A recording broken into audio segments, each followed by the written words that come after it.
Y así saludamos, si le parece bien, nos vamos a San Andrés de Giles. Qué lindo, dele. Tenemos la compañía, la grata presencia de Aníbal Urriza con un invitado especial. El aire es suyo, buenas noches.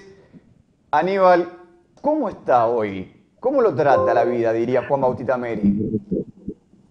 La vida me trata muy bien, un poquito mejor que a Juan Bautista. Traigan agua, traigan agua. Se nos va a prender fuego, Juancito. Mira, Ahora Aníbal, mira. A ver, ahí va, mirá. Ahí está, Aníbal. va a tomar, ahora lo vamos a Li- hidratar un poquitito, Aníbal. Linda copa de Ginebra. No, es agua, es agua. Aunque parezca que es Ginebra, a veces estamos mamados acá, es Claro. agua. Puede llegar a pasar en alguna ocasión, pero no sería este momento. ¿Cómo está todo por ahí, por Nunca se aquella dice zona? nunca.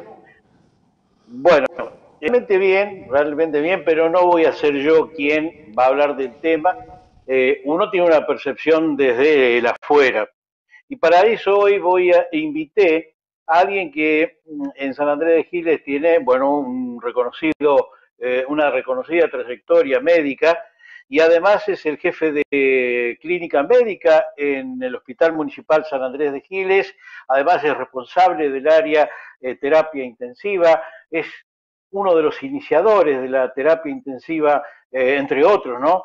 Aquí en San Andrés de Giles, y una persona que indudablemente, un profesional que indudablemente con esa trayectoria y por supuesto con esa bonomía de atendernos hoy, lo hemos invitado. Les presento a la audiencia al doctor Guillermo Marillet. Guillermo, buenas noches. Buenas noches, ¿qué tal? Un gusto, Aníbal, y el resto de la gente que no conozco personalmente. Bien, mira, la idea de poder charlar esta noche con vos tiene que ver con hacer algunas preguntas básicas respecto a esta pandemia y fundamentalmente a la cuarentena, que es una hija de la otra, ¿no es cierto?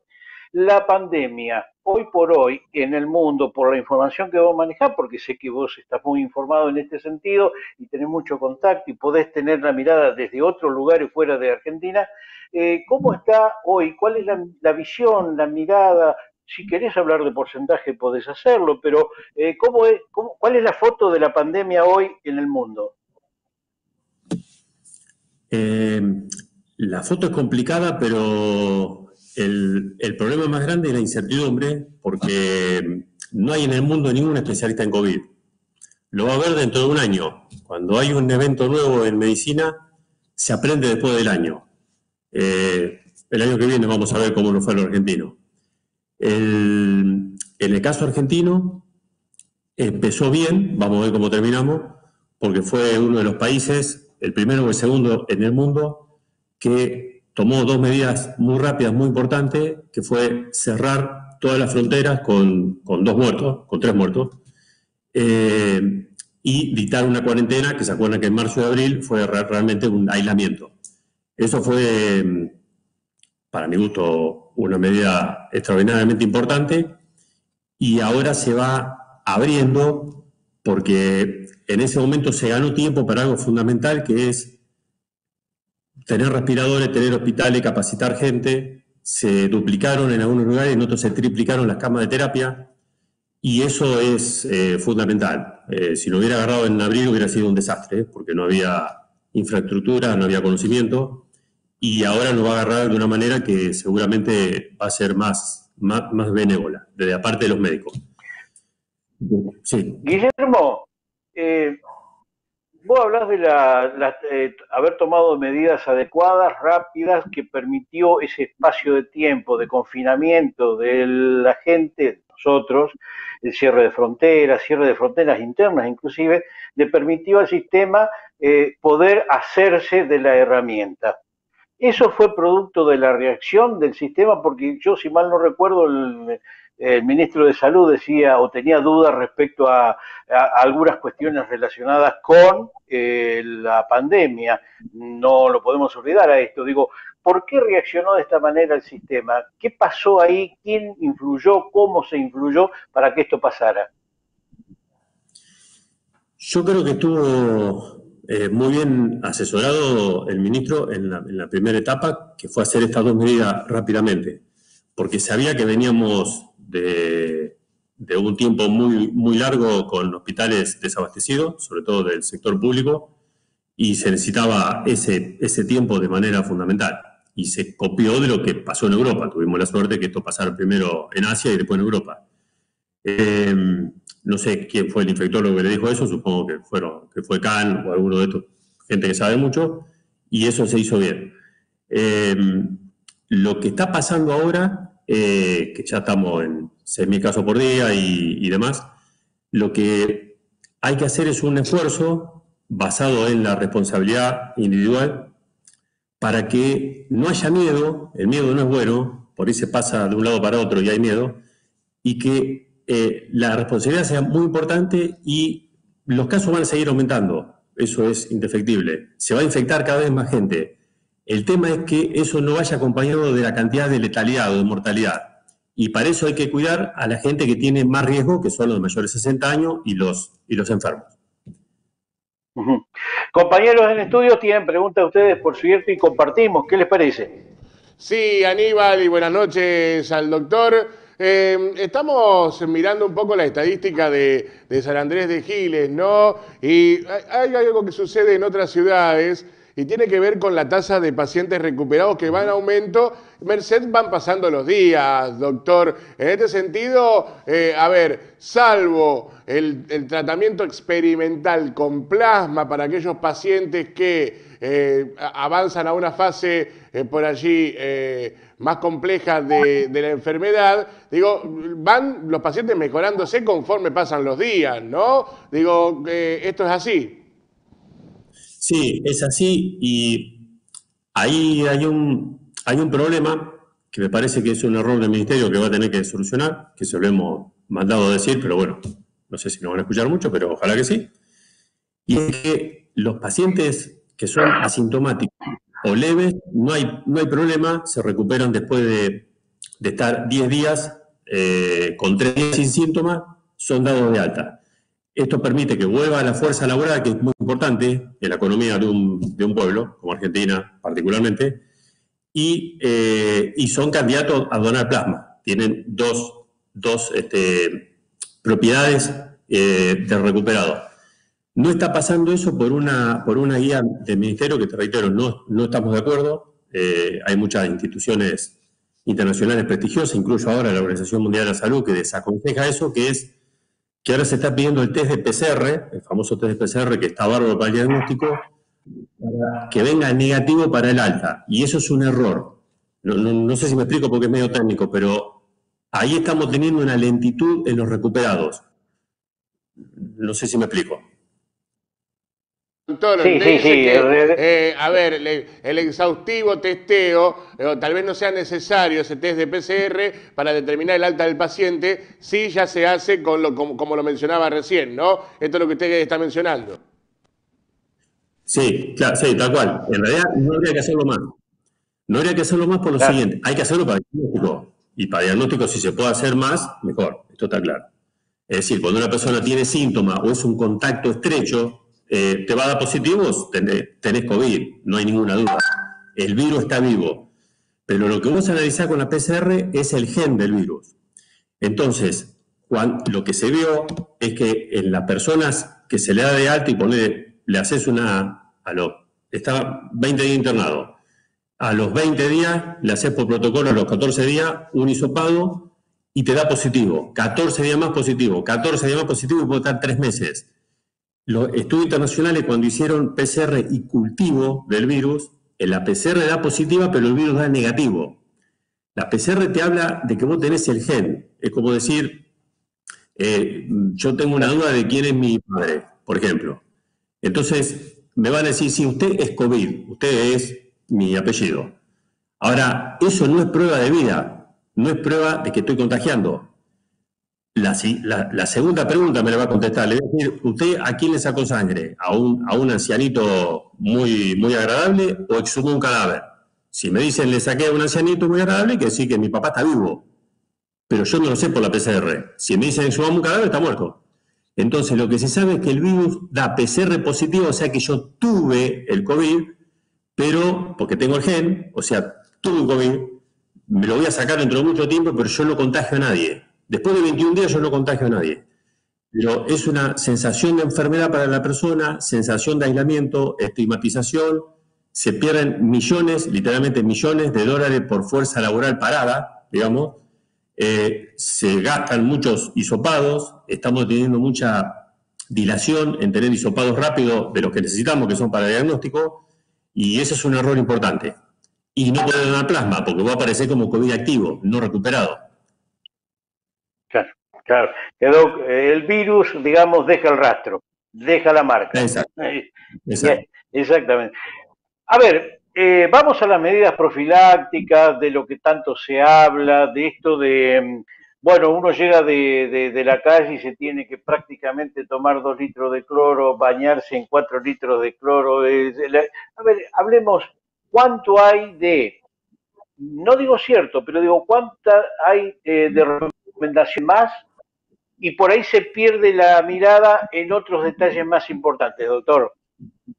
Sí, Aníbal, eso es una pregunta importante porque las exageraciones son peligrosas para los dos lados. Si yo entro, porque veo que está recomendado, y me tengo que poner el pie cuando entro a mi casa con lavandina, o me pongo el lisofón en la planta del pie y eso, salvo que haya chicos gateando, en un lugar donde hay chicos gateando sí, pero en la mayoría de las casas no lo hay, es ridículo, porque el zapato no puede subir nunca. Y Manuel, por ejemplo, está muy atrás. Vos tenés que estar más atrás, Manuel, ¿eh? Ahí está. Hay que guardar esa distancia con él y podemos estar sin barbijo. Él quería estar en televisión. Yo no lo puedo contagiar nunca si él está perfecto. Sería ridículo que yo le haga poner esto, pero cuando salimos ahora sí se lo hago poner. ¿Está bien? Claro. Está bien. Entonces, esa es una. Se contagia nada más que de 2 maneras, que es por la boca del otro, o sea que hay que estar a 2 metros, hay que evitar la aglomeración. Aglomeración son 3, 4 personas, eso es aglomeración, en un lugar más o menos cerrado, o sea que están ahí puede haber aerosolización, digamos, por un estornudo, lugar cerrado, etc. Y por las manos, o sea, por la boca del otro y por las manos mías. Por lo tanto, ¿qué tengo que hacer? Estar lejos de la boca del otro y lavarme mucho las manos, nada más. En este caso, 3 sí son multitud. Sí, porque viste que la OMS y los ministerios a veces dicen cosas muy bien y a veces dicen cosas raras. Dicen cosas raras porque no tienen sentido común. Y después publican estudios. Eso, los que tenemos más de 30 años de médicos lo vimos muchas veces. Entonces, el sentido clínico es muy importante, pero sin sentido común no hay sentido clínico. Guillermo, quiero ir a otro aspecto también de la cuarentena y la pandemia. Se habla mucho de el daño o los efectos colaterales de esta cuarentena relacionados ya con lo psicológico, con esto de estar extrañando, con esto, bueno, de las cuestiones que son inherentes al comportamiento humano. ¿Cómo suponés vos o qué suponés vos va a quedar como secuela de esta cuarentena? La respuesta es que no sé. Permitime que te digo algo de lo actual. Después vamos a ver cómo quedamos, pero lo que sí te agrego algo es que no nos parece bien que en ciudades chicas, con pocos habitantes y lugares grandes, como Giles, por ejemplo, Mercedes, etcétera, diferencia con Buenos Aires, la gente no pueda salir a dar una vuelta a manzana, por lo que está diciendo vos. Hay un detrimento psicológico que es importante, que no pueda ver al nieto a una distancia lógica, de 2 metros más. Debería poder a las 3 de la tarde, con un solcito de verano, dar una vuelta a manzana en un lugar que no haya nadie, digamos, que no haya nadie. Si vos, o un tipo que quiere salir a caminar, una persona que quiere salir a andar en bicicleta y está a 20 metros de otro, vos sabés que en Giles eso se puede hacer muy bien, me imagino que en ciudades de las que estamos hablando también, no podés contagiar a nadie, es imposible. Entonces eso es complicado. O yo voy a ir a un barbijo, como lo traigo un acto de violencia, un loco que lo bajó al otro y lo mató a trompada porque iba sin barbijo, el tipo actuó, aparte que es un violento, básicamente por miedo, por mala información médica. porque de último lo que informamos son los médicos. Digamos, lo hablará el presidente o un periodista, pero el que asesora un médico. Y si yo voy en un auto sin barbijo solo, no, está bien, porque aquí me voy a contagiar. Ahora, lo tengo que tener al lado por si me para la policía o por si me bajo me tengo que poner el barbijo. Entonces, quería terminar con eso porque me parece muy importante, ¿sí? Que una persona sana o encima diabética no salga a caminar en un parque como el que tenemos acá o debe haber en las ciudades que nos están escuchando, es simplemente ridículo. Y lo que es ridículo en medicina mata, literalmente.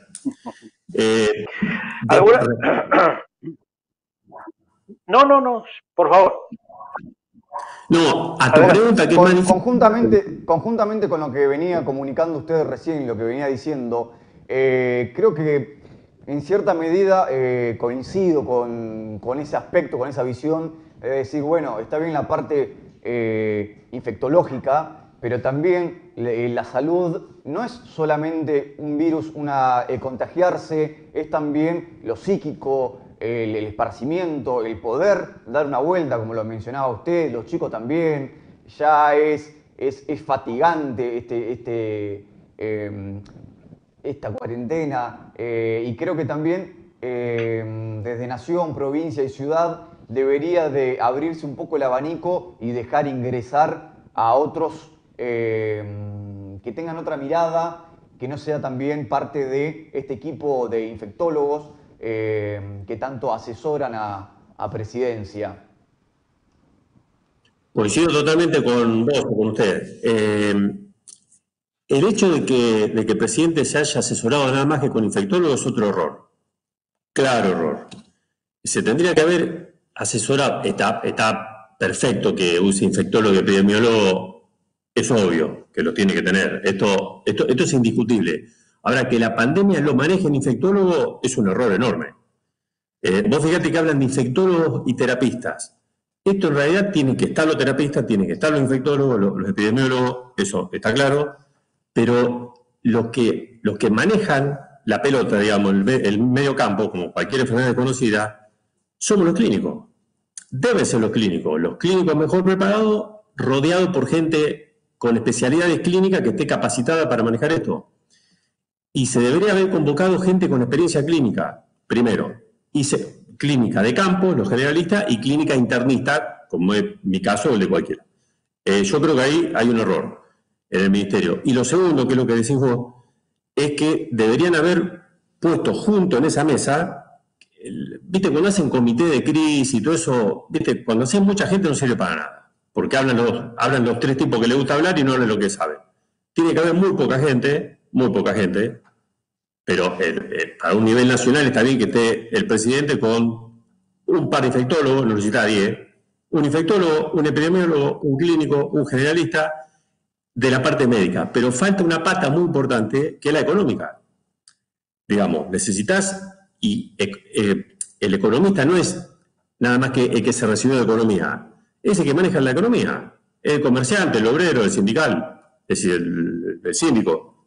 Tenés que hablar con esa gente. Por ejemplo, la otra vez cuando Larreta mandó, qué sé yo, hizo un desastre, ¿no? Cuando mandó a la gente a caminar afuera, a pasear de noche, en Buenos Aires, que no es lo mismo que acá, tardó mucho en cerrar el subte. Vos eso tenés que hablar. Ahora, si vos me preguntás a mí, o el presidente le pregunta, o Larreta le pregunta a Quirós, no tienen ni idea, pobre. Es como que me pregunta a mí. Yo sé de lo que sé, lo que no sé tengo que decir. Llamá al tipo que todos los días maneja el subte de 1 millón de personas y ese tipo sabe organizar el subte. Yo no. ¿Se entiende? O el transporte. Me parece que muy bien, doctor, muy bien, muy claro. Doctor. Muy claro. Sí. Nos hemos quedado sin tiempo, querido Aníbal. Bueno, espero que hoy, con esta visita, también hayamos podido echar un poco más de luz sobre este tema, y creo que corresponde decirle a al doctor Guillermo Marillet, muchísimas gracias, muchísimas gracias. Gracias a ustedes, a Aníbal y a la mesa. Muy amable. Doctor, un placer. Bueno, antes de irse, yo creo que nos presente a quien está ahí a su lado, porque el hombre quiere salir en televisión, así que nos va a decir cómo se llama y todo. Es mi hijo menor, nombre. Imanol Condemi Marillet. Muy bien. Un placer, Club de Avellaneda. Un abrazo para los dos ahí. Gracias. Bueno, muchachos, gracias, Aníbal, Al contrario, un Aníbal. placer desde San Andrés de Giles, ¿eh?